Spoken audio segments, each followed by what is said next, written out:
Bonjour à tous. Bonjour. Écoutez, voilà, Jean-Luc Fournier, Et Patrick Adler. voilà, directeur de la rédaction Et directeur de la publication du magazine. d'Hors Normes. Et on est ravis de vous retrouver en live aujourd'hui, même si c'est à distance. Merci à Anca Vessan et au Club de la Presse d'inviter Hors Normes pour fêter ses 10 ans. Puisque avec ce numéro qui sort à partir d'aujourd'hui, dans des conditions un peu particulières, avec ces mesures sanitaires, mais on a réussi à préserver plus d'une centaine de points de distribution où vous trouverez massivement ce nouveau numéro. Et on doit le dire, on est très ému et très fiers de vous présenter aujourd'hui. 10 ans pour un titre de presse, c'est pas rien.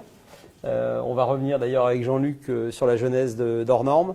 Mais voilà, le but aujourd'hui, c'est de vous présenter ce magazine, de revenir un peu sur les 10 ans, de vous présenter sa nouvelle maquette, de vous en parler en tout cas, puis vous le découvrirez ensuite sur tous les points de distribution. Vous trouverez sur le site hornormes.fr la liste totale de tous les points de distribution où vous pourrez trouver le magazine, sachant que le point principal, comme d'habitude, c'est la librairie Kléber, où plus de 1000 exemplaires ont été livrés déjà tôt ce matin. Voilà. Jean-Luc ? Oui. Tu veux peut-être nous parler Il y a eu un moment important hier soir, on peut le confier. Ouais. Il y a eu un moment important hier soir parce que le magazine est en fait arrivé avec 24 heures de retard. Ce magazine des 10 ans de l'anniversaire est arrivé avec 24 heures de retard. Les transports, c'est toujours ça. Et on l'attendait donc avec d'autant plus d'impatience. Et avec Patrick, il y a eu un grand moment d'émotion hier quand on a ouvert les premiers cartons et pris ce magazine en main. Vous savez, dans ce métier-là, quand on le réalise, le magazine, on est les premiers à le voir. On le voit à l'écran aujourd'hui avec la PAO, bien entendu, pendant 3 semaines ou un mois. On le voit tous les jours, on voit les pages s'élaborer, on les corrige, on les élabore. Mais la vérité, la vraie vérité, c'est quand on est à égalité du lecteur, c'est-à-dire que quand on le tient en main, le magazine tel concrètement le papier, et là, en le feuilletant, c'est vrai que j'ai ressenti une immense émotion parce que, bien entendu, il y a 10 ans, on démarrait avec... Tu démarrais Oui, bien sûr, on démarrait avec une toute petite équipe. Cité ici Charles Lenoir et Véronique Leblanc, mais aussi Julie la maquettiste et notre secrétaire de rédaction qui s'appelait Corinne. On a une toute petite équipe, on croyait à cela en fait depuis la création de l'agence de presse ASP, qui date de 1999 déjà. L'agence avait déjà ce projet, j'en étais le directeur, on avait déjà ce projet. Bien entendu, c'est lourd à monter, c'est coûteux, il a fallu faire bouillir la marmite, comme on dit, c'est-à-dire amasser un petit trésor de guerre qui permettait d'assumer les coûts de lancement. En fait, pour la petite histoire, on peut le dire maintenant, c'est intéressant, Hors Normes aurait dû démarrer 2 ans avant, seulement en décembre 2018 au lieu de décembre 2008 au lieu de décembre 2010. Oui, les 10 ans passent vite et on n'a pas démarré en décembre 2008, tout simplement parce qu'en septembre, vous vous en souvenez sans doute, il y a eu cette immense crise financière qui est venue bouleverser le monde entier. Et ce n'était pas raisonnable sur un magazine basé entièrement sur la pub comme seule recette de lancer à ce moment-là. Mais 2 ans après, la crise financière était toujours là, mais on a quand même décidé de le lancer. Il faisait 64 pages à l'époque. On avait ramé comme des fous pour trouver 8 annonceurs, dont les collectivités locales qui ont joué le jeu dès le départ, mais aussi des annonceurs privés. Et on a tout juste équilibré un petit numéro frêle, fragile de 64 pages qui avait le mérite d'exister. Et en une, on avait mis, vous la retrouvez d'ailleurs, parce qu'il y a un endroit dans ce magazine où on a mis en place toutes les unes. Patrick va vous montrer, va le voir. Voilà. On a mis en place toutes les unes, les 40 unes de ce magazine. C'était Klimt qui était en couverture, parce que tout simplement la fondation Bayeler à Bâle mettait en route, ils ont eu l'élégance d'attendre la sortie d'Hors Normes, c'est une plaisanterie bien entendu, pour mettre en route une splendide exposition Vienne 1900 avec tout l'art nouveau, Klimt, Chile, Kokoschka, etc. Et on avait un autre grand sujet aussi consacré à l'art, c'était l'ouverture du musée Pompidou à Metz avec une des expositions les plus fabuleuses que j'ai jamais vues de ma vie, chef-d'œuvre avec un point d'interrogation. Mais le point d'interrogation était trop, bien entendu, parce que c'était 256 toiles des plus grands maîtres de la peinture du 19e et du 20e siècle. C'était à Metz. Et à l'époque, pour la petite histoire, comme je le raconte dans un article ici, une sommité autoproclamée de l'art à Strasbourg m'avait allumé en disant pour un magazine local, c'est quand même curieux de faire un reportage à Metz et à Bâle. Et j'ai répondu que, vous avez vu le titre du magazine, c'est hors norme. Il n'y avait aucune exposition hors norme à Strasbourg, il y en a eu, mais à ce moment-là précis, il n'y en avait eu aucune. Bâle et Metz sont à 1h30, donc on ne s'interdisait déjà pas d'aller un petit peu au-delà de nos frontières alsaciennes. C'est l'histoire de ce premier numéro. Et alors, si je peux me permettre, dans ce premier numéro, il y a autre chose d'un peu particulier et qui me concerne. Oui, Il faudrait quand même que j'en parle. C'est que Jean-Luc, à l'époque, donc, crée ce magazine. À l'époque, on se connaissait depuis quelques mois. Et Jean-Luc m'a demandé d'être le premier interviewé pour son grand entretien. Ouais. Il a eu beaucoup de mal à me convaincre. Parce que je ne voyais pas au départ pourquoi il m'avait choisi. Et en fait, c'était un moment dans ma vie où je changeais complètement de vie. J'étais à l'époque, j'avais dirigé pendant de longues années mon groupe qui venait de disparaître. J'avais été président du conseil de surveillance du Racing Club de Strasbourg. Voilà, et j'étais dans un changement de vie et où je me posais plein de questions, et notamment sur mes projets futurs, dont un projet donc, qui est Eden Place, dont je parlais déjà dans ce numéro et qui s'est vu naître plus de 6 ans plus tard. Et je dis toujours à Jean-Luc que le fait finalement d'avoir accepté cette interview a eu à mon avis 2 conséquences. La première, c'est que comme ce projet finalement était écrit, qu'il a trouvé des pages dans ce magazine, il est resté ancré chez moi et c'est sans doute ce qui m'a permis aussi d'arriver au bout de ce projet-là.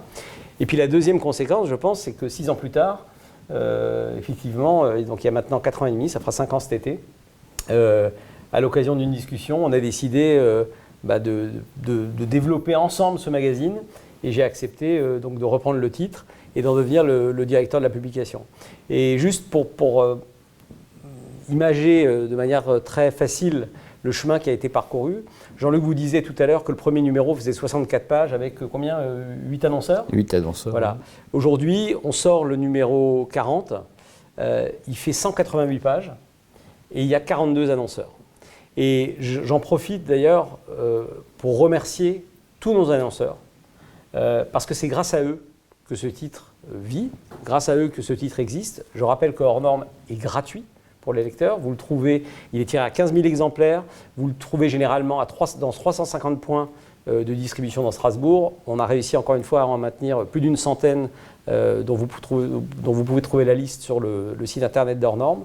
Mais c'est vrai que les annonceurs, et au premier chef, le club des partenaires d'Hors Norme, ils sont 36 cette année. Et je veux vraiment leur rendre un hommage parce qu'ils soutiennent Hors Norme à l'année. C'est grâce à eux qu'on peut publier ce titre de presse. Et leur soutien est absolument indéfectible et il nous est vraiment très très apprécié. Donc vraiment qu'ils soient les 36 remerciés. Et d'ailleurs, vous verrez à l'intérieur du magazine, il y a un supplément de 40 pages, voilà, qui est là, qui leur est dédié, qui est le supplément du Club des partenaires avec des vrais articles sur chacune de leurs entreprises.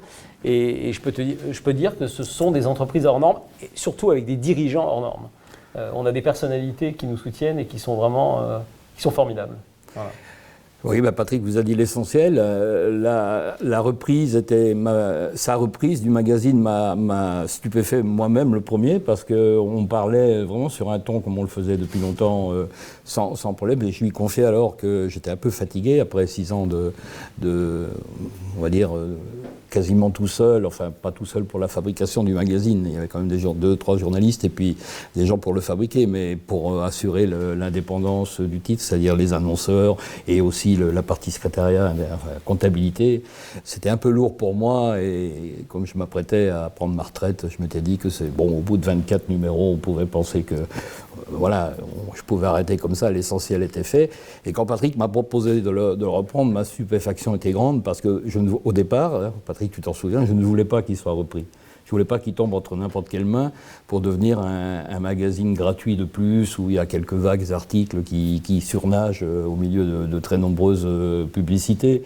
Ça, je ne voulais pas. Et quand Patrick m'a proposé de le reprendre, c'est vrai que j'ai tout de suite accepté parce que d'abord c'était un ami, la confiance est totale. On avait fait une expérience journalistique ensemble puisque oui. On est allé en Israël sur nos destinations de légende. Ça, c'était dès le numéro 5, je crois. J'avais réussi à l'emmener en Israël avec moi. Enfin, c'est lui qui m'avait suggéré Israël, parce qu'il y a de nombreux Alsaciens qui vivaient là-bas. C'était le but de ces opérations-là, c'était d'aller retrouver les Alsaciens à l'étranger et qui nous font visiter leur pays. Patrick m'avait suggéré Israël, où il connaît beaucoup de gens qui vivent là-bas. Je lui ai dit oui, à condition que tu viennes avec moi. Et c'est vrai qu'on a passé 10-12 jours extraordinaire. Hein. Ouais.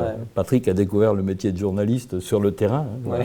concrètement. C'est vrai, hein. c'est vrai. C'est vrai J'ai écrit mon premier article. il a écrit son premier article dans l'avion, pendant que je roupillais, dans l'avion du retour, où il a écrit un très bel article sur André Chouraki, dont la veuve Annette nous avait accueillis chaleureusement là-bas. Enfin bon, bref, on avait déjà cette expérience ensemble, et le fait que Patrick me propose de racheter le titre, c'était merveilleux. Il m'a demandé bien sûr d'être directeur de la rédaction. Moi j'ai accepté tout de suite parce que bon, moi, la retraite, moi je ne sais pas faire grand chose. Je bricole pas, je jardine pas, je joue pas à la belote dans une arrière-salle de bistrot. La pétanque, je la réserve pour la Corse l'été. Voilà, donc c'est une bonne retraite. Tu as une retraite bien occupée. J'ai une retraite bien occupée et les moyens que Patrick a mis en œuvre et qu'il a aussi découvert, enfin rallié à nous, permettent aujourd'hui d'avoir une équipe de rédaction formidable. Et je veux leur rendre hommage parce qu'ils sont 10 ou 12, enfin suivant les numéros, mais tous ont fait un travail formidable et surtout ça nous a permis de positionner le magazine encore plus haut dans la ligne éditoriale de départ, qui n'a pas beaucoup changé, c'est de l'information, délivrée gratuitement, bien entendu, mais c'est de l'information. Ce n'est pas du publi-reportage, ce n'est pas de la publicité déguisée, c'est de la vraie info. Et on l'a prouvé abondamment. Et avec, comme on le dit dans le claim, un autre regard sur Strasbourg. On essaye d'avoir un regard effectivement hors norme. Et par rapport à l'équipe, ce qu'il faut dire aussi, c'est que on a Jean-Luc avait démarré, voilà, ils étaient 3-4. Aujourd'hui, c'est 23 personnes qui travaillent pour hors norme. Vous les retrouverez d'ailleurs, on va vous présenter rapidement la maquette, mais vous les retrouverez dans le très bel ours que nous a réalisé Paul Lannes. Voilà, qui nous a tous croqués, toute l'équipe est croquée dans ce très, très joli ours. C'est vrai que ça fait du monde. Hein. Ouais, et ça fait du monde. Et voilà, et ça me permet de rendre hommage effectivement à toute l'équipe de journalistes, de photographes, de collaborateurs, de responsables commerciaux. Lisa Allaire, bien sûr, qui est notre directrice de projet, qui est vraiment la cheville ouvrière, le couteau suisse, comme on dit chez nous, d'hors norme. Et puis tous les gens qui ont collaboré ces dernières années, je pense à l'agence Isaac, qui nous a fait la première nouvelle maquette il y a 4 ans, quand on a repris le magazine, qui assure toujours la mise en page du magazine. Et puis aujourd'hui, donc cette nouvelle maquette, dont il faut qu'on parle quand même, oui, et qu'on a réalisée en collaboration avec le studio Le Cercle. Voilà, l'équipe du Cercle de Maxime, Marie et Marlène qui ont fait un travail fantastique. En très peu de temps. En très peu de temps. Voilà, avec absolument. Un cahier des charges qu'on avait vraiment en tête et qu'on leur a inculqué en quelque sorte, même pas au forceps, parce que je dois dire que tout s'est passé d'une manière très fluide, malgré le fait que c'est allé très vite. Et on a une maquette, une nouvelle maquette que vous découvrirez. Bon, on va pas en faire l'exhaustivité là, c'est difficile à faire comme ça par ce biais-là, mais c'est beaucoup plus lisible, c'est beaucoup plus aéré. Les polices sont différentes, la mécanique est différente aussi. Il y a beaucoup plus de place réservée à l'iconographie. On a une couve aussi. Et puis il y a une couverture qui voilà, texturée. On le voit sans doute pas à l'écran, mais voilà, au toucher, je peux vous dire que c'est très agréable. Elle est toilée, on a l'impression de caresser une toile dans une exposition. Voilà, on avait déjà ce projet il y a 10 ans pour le premier numéro, mais quand le devis était arrivé, j'avais renoncé parce que ça coûtait trop cher. Mais là, on peut se permettre ça, c'est pas seulement pour ce numéro 40, ça va rester ainsi. Bon, il est à découvrir, hein, bien entendu, en fait, ce que vous découvrirez dans ce numéro 40, c'est bien sûr un retour sur les 10 ans d'hors norme. C'était normal qu'on y consacre quand même quelques pages. Donc on y revient notamment Jean-Luc et moi. On revient sur pas mal de personnalités qui ont été interviewées au cours de ces 10 années. D'ailleurs, je crois que tu as un chiffre sur le nombre de personnes que tu as interviewées, enfin qui ont été interviewées dans hors norme. Il y a un petit moment déjà, il y a 4 mois, au moment où on a commencé à travailler sur la partie purement rédactionnelle de ce contenu-là, du numéro 40, du 10e anniversaire, on a eu l'idée avec Patrick de mettre en scène des gens qui avaient déjà été interviewés en leur demandant qu'est-ce qu'ils étaient devenus. On n'a pas pu faire tout le monde, et heureusement d'ailleurs, parce que du coup, on s'est lancé dans un petit travail statistique. Et en 10 ans, donc en 39 numéros, parce que la statistique porte sur les 39 premiers numéros, on a interviewé 798 personnes en tête-à-tête. Et quand on rajoute à cela les autres personnes interviewées par téléphone ou par mail pour compléter, si on rajoute à cela les personnes citées dans le magazine, on arrive à 1250 personnes. Donc ce chiffre-là, simplement, à mon sens, montre parfaitement l'implication qui est la nôtre dans le milieu local, quoi. On fait un vrai travail de presse, parce que 1200 personnes rencontrées en 39 numéros, ça commence à faire une moyenne sympathique par numéro. Et donc voilà, c'était ce travail-là. Oui, vous retrouverez des personnalités que nous avons interviewées et que nous avons sélectionnées de nouveau pour figurer dans ce numéro anniversaire. Ouais. Ce que je voulais dire aussi, c'est que, bien sûr, on avait prévu de faire une grande fête pour ces 10 ans. Mais elle aura lieu. On la fera. On la fera. Quoi qu'il arrive. On voulait la faire. Quoi qu'il en coûte. Voilà. Quoi qu'il en coûte. Quoi qu'il en coûte. On voulait bien sûr la faire à l'occasion de la sortie du numéro des 10 ans. Ce ne sera pas le cas étant donné les conditions sanitaires actuelles, mais on le fera et c'est une fête, on tient à associer tout le monde à cette fête. C'est-à-dire que ce sera non seulement une fête pour les annonceurs, pour les partenaires, qui sont nombreux. Jean-Luc citait les collectivités locales. C'est vrai que je pense notamment à la ville de Strasbourg qui a toujours été un soutien important dès le premier numéro en tant qu'annonceur. Donc nos lecteurs, nos partenaires, nos annonceurs, nos collaborateurs, nos journalistes, nos photographes.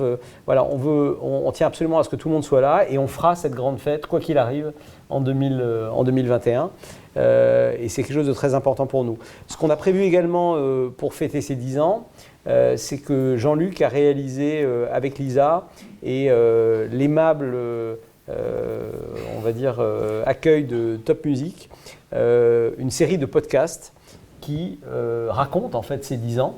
Dans le détail, oui. Dans le détail, voilà, et toutes les anecdotes, il y en a beaucoup. Une dizaine de podcasts qui vont être diffusés à partir de, je crois, la semaine prochaine, la semaine prochaine, voilà. Et que vous allez pouvoir retrouver comme ça en ligne. Voilà, vous le retrouverez sur Top Music, sur le site d'Hors-Normes.fr, et ça vous permettra vraiment de vivre ces 10 ans de manière très vivante et très sympathique.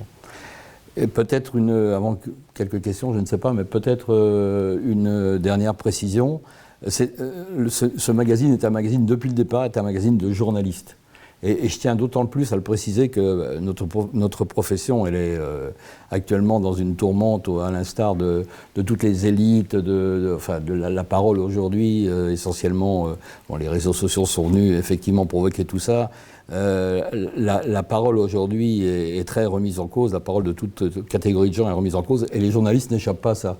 Ils n'échappent pas à ce phénomène-là.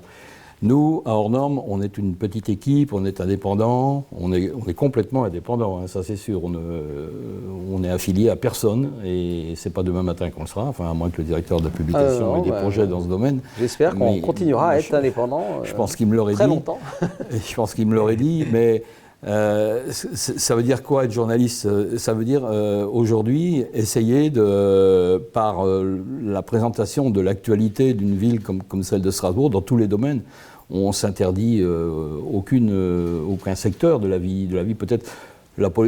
Au plus la politique politicienne, je dirais, nous intéresse peut-être moins que le reste, mais la politique nous intéresse au sens noble du terme, parce qu'on court pour une ville, cette ville, Patrick et moi, Patrick plus que moi, puisqu'il y est né, moi pas, mais on l'adore, et on veut en faire connaître toutes les facettes, toutes les initiatives, etc. Eh bien, être journaliste aujourd'hui, c'est rapporter le plus honnêtement possible tout ce qui se passe dans notre ville, et peut-être aussi donner la parole à celles et ceux qui n'ont pas forcément de façon évidente. Dès le début, on avait dit qu'il y avait des gens qui ont une surface médiatique qui existe et qui n'ont pas la peine d'un magazine comme Hors-Normes. Nous, on prend soin avec toute l'équipe de dénicher des talents, de dénicher des initiatives et de les mettre en scène dans notre magazine. Et c'est ce qu'on va continuer à faire, et on est des journalistes, quoi, vraiment. Absolument. Je voudrais dire un mot aussi, parce qu'on a parlé des 40 numéros d'Hors-Normes, mais je voudrais qu'on s'attarde un petit peu sur les hors-séries. Donc voilà, on a une page aussi qui retrace toutes les couves de nos hors-séries, qui sont quand même nombreux. Donc il y a eu le premier hors-série que tu avais fait avant le rachat, qui était sur les événements de Charlie. Ah oui, celui-là était un souvenir énorme. On l'a sorti en 3 semaines après la tragédie de Paris, au mois de janvier 2015. Tout le monde a travaillé gratuitement. Et il n'y a pas eu un seul euro de versé en prestations. L'imprimeur a travaillé à prix coûtant. Les collectivités se sont mobilisées, des annonceurs aussi. Je suis très fier de ce numéro-là, vraiment très très fier, parce ça c'était un vrai boulot de journaliste. Et c'était le premier hors-série. C'est le premier hors-série qu'on... Ensuite, il y a eu le premier hors-série qu'on a réalisé, c'était celui des internationaux de tennis de Strasbourg, qu'on a réalisé déjà, on a déjà réalisé 4 versions, donc 4 années. Cette année, ça risque d'être un peu plus compliqué. On attend des nouvelles dans les prochains jours, mais évidemment, vu les conditions sanitaires, on n'est pas encore sûr que le tournoi ait lieu à la date prévue, ou s'il a lieu, est-ce qu'il aura lieu à huis clos ou pas. On est bien sûr en contact rapproché avec Christophe Schalk et Denis Negelen, et on saura dans les prochains jours si on a la chance de vivre ce tournoi normalement ou pas, et à quelle date. Donc en tout cas, le hors-série des internationaux de tennis de Strasbourg. Il y a bien sûr le hors-série de Start, la foire d'art contemporain. On en a déjà fait 3. Le 4e aura lieu cette année, donc on fait en collaboration avec Strasbourg Événements. Avec Strasbourg Événements, on a fait également le hors-série des Gast, qu'on a dû aussi distribuer dans des conditions un peu particulières, puisque ça a été le premier salon qui a été annulé suite au confinement de l'an dernier. Et ce hors-série, en fait, qui s'appelle Épicurien, on en a réalisé 3 également. C'est le hors-série de la gastronomie, des bars et des restaurants. Il y a eu 2 numéros également déjà de Habité, qui est notre hors-série sur l'habitat et l'immobilier à Strasbourg. Le 3e sortira au mois de septembre cette année. On a fait très récemment un hors-série qui s'appelle Quête, qu'on a fait avec le CEMIA, donc qui est le grand incubateur de start-up du Grand Est, dans le cadre justement de, on va dire, leur coming out sur leur nouvelle structure qui s'appelle Quest for Change, qui est la réunion des 5 grands incubateurs du Grand Est. Et donc pour la première fois, Hors-Norme est sorti des frontières de l'Eurométropole et a publié un magazine Grand Est, qui a été donc distribué sur l'ensemble du Grand Est. Et enfin, il y a un hors-série que nous on aime beaucoup et on aimerait bien en faire un deuxième prochainement. C'est le hors-série qu'on a fait en partenariat avec la librairie Kléber, qui s'appelait Le Livre de ma vie, sur une idée de François Wolfermann, et qui est sorti il y a 3 ans, et on espère en faire prochainement un nouveau. Alors ça me donne l'occasion, c'est transition parfaite avec François Wolfermann, qui nous a soutenus lui aussi depuis le début avec la librairie Kléber, pour dire que Hors-Norme, c'est pas seulement un magazine print aujourd'hui. Il y a également d'autres activités, donc la partie presse, qui est magazine, qui est effectivement la plus importante. Mais ensuite, Hors-Norme s'est développé également en tant qu'organisateur et producteur d'événements.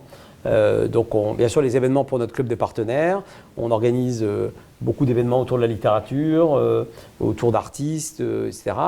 Et puis depuis 2 ans, on a eu la chance de pouvoir être le producteur exécutif donc, de la partie logistique administrative des bibliothèques idéales.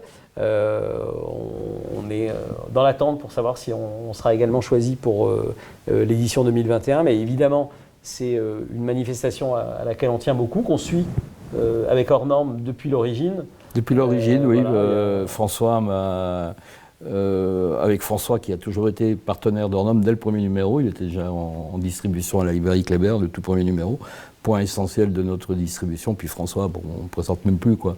Donc les bibliothèques idéales, compte tenu de la ligne éditoriale d'Hors-Norme, c'était complètement évident qu'on ne pouvait être qu'à l'intérieur. Voilà. Quoi, et puis il y a une 3e activité dont je voulais parler aussi, qui se développe aussi autour du web.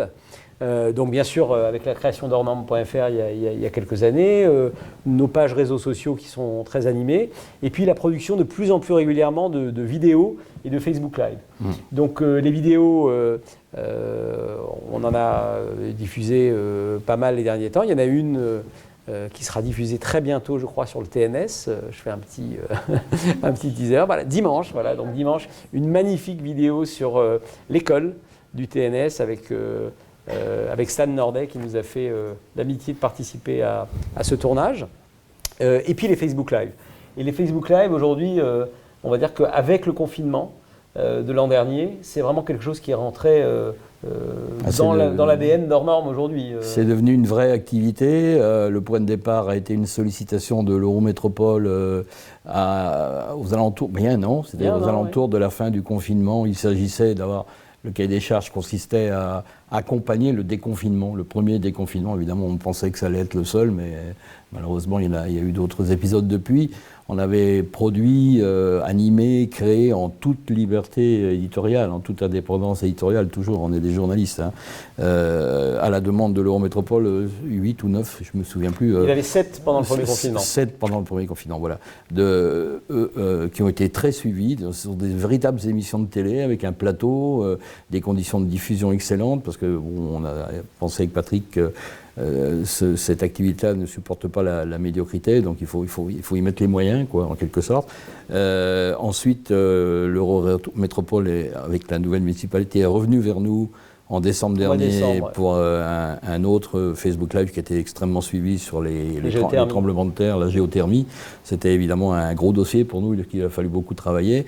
On a réalisé un autre Facebook Live récemment pour l'hommage à Bernard Stalter, puisque le centre de formation des chauds est devenu centre de formation Bernard Stalter. On a accueilli plein de gens sur ce plateau également, toujours très suivi, et on a d'autres projets qui sont imminents là aussi. Absolument.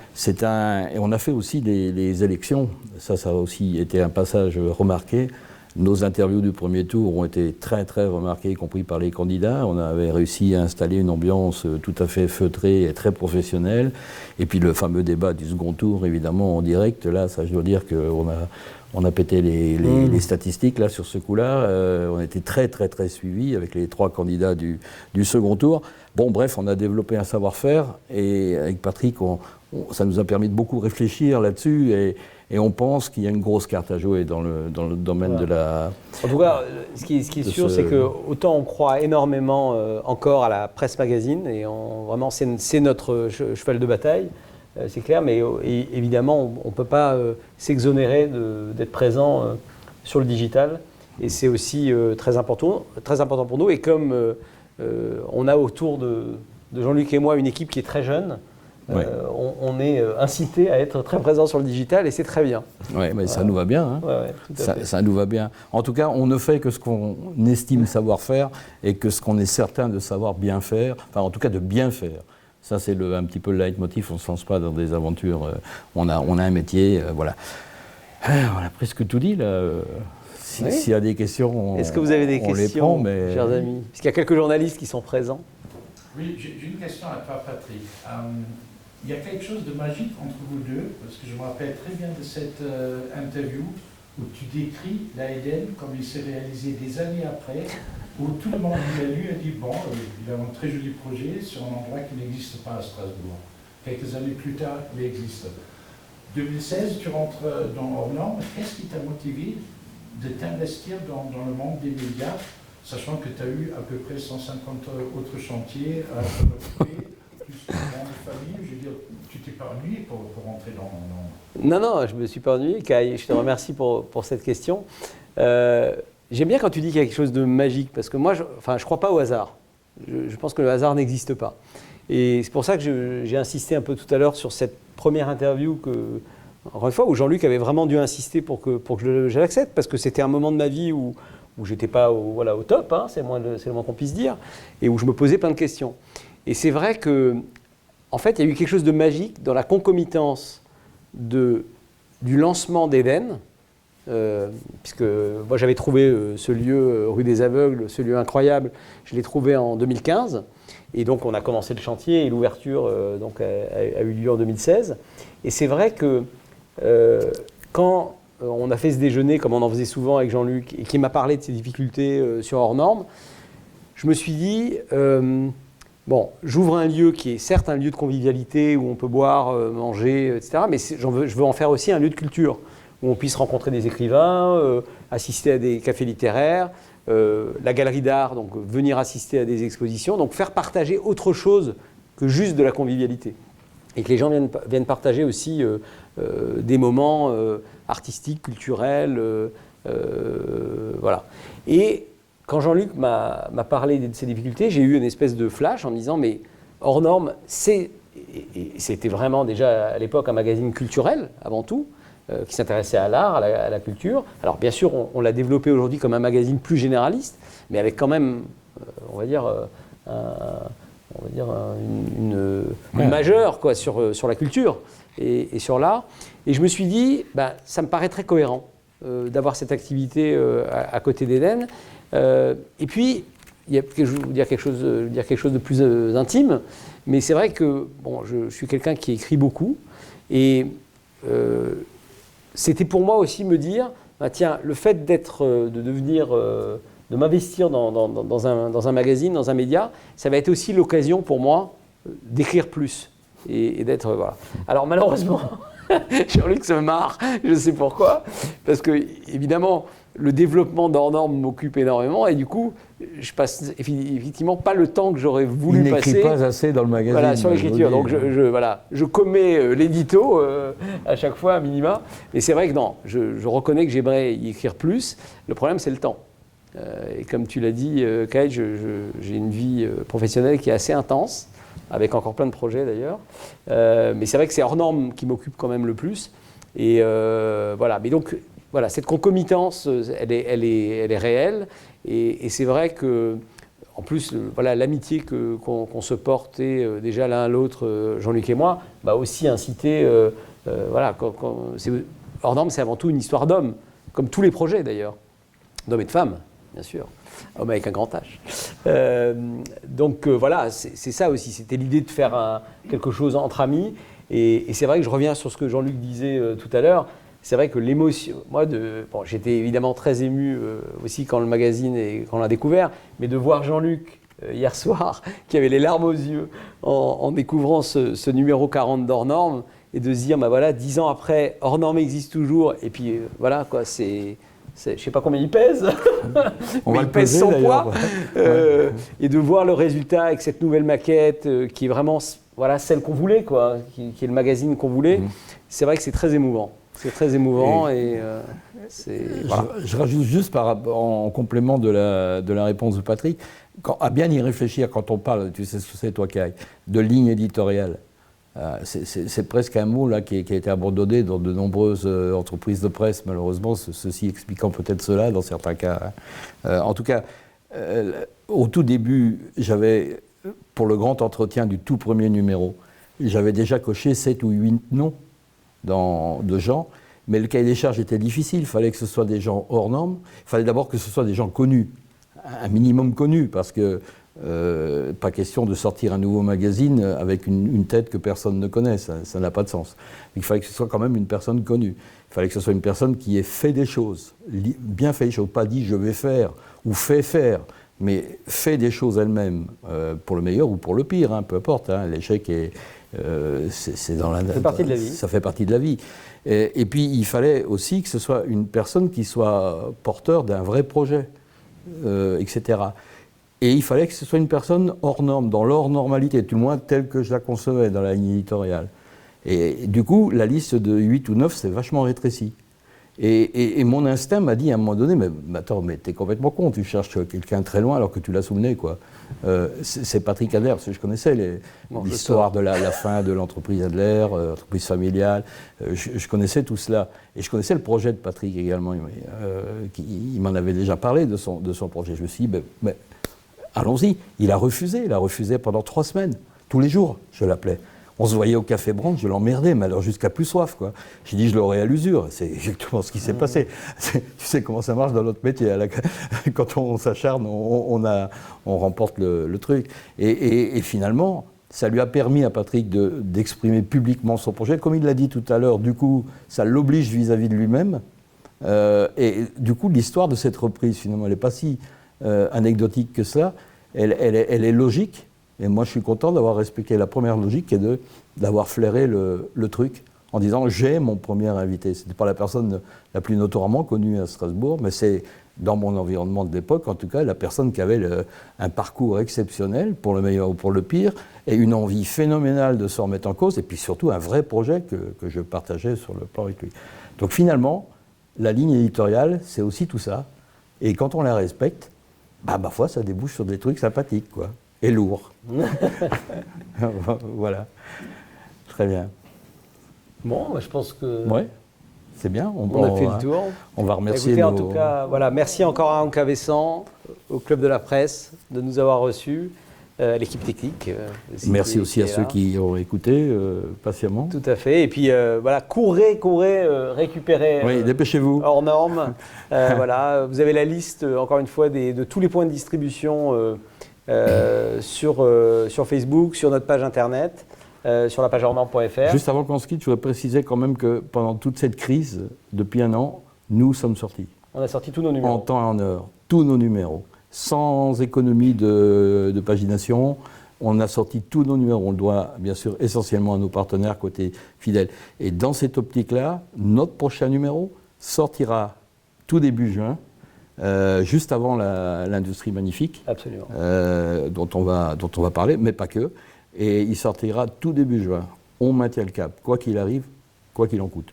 On reste hors norme. On reste hors norme. Voilà. Au revoir. Au revoir et merci à tous.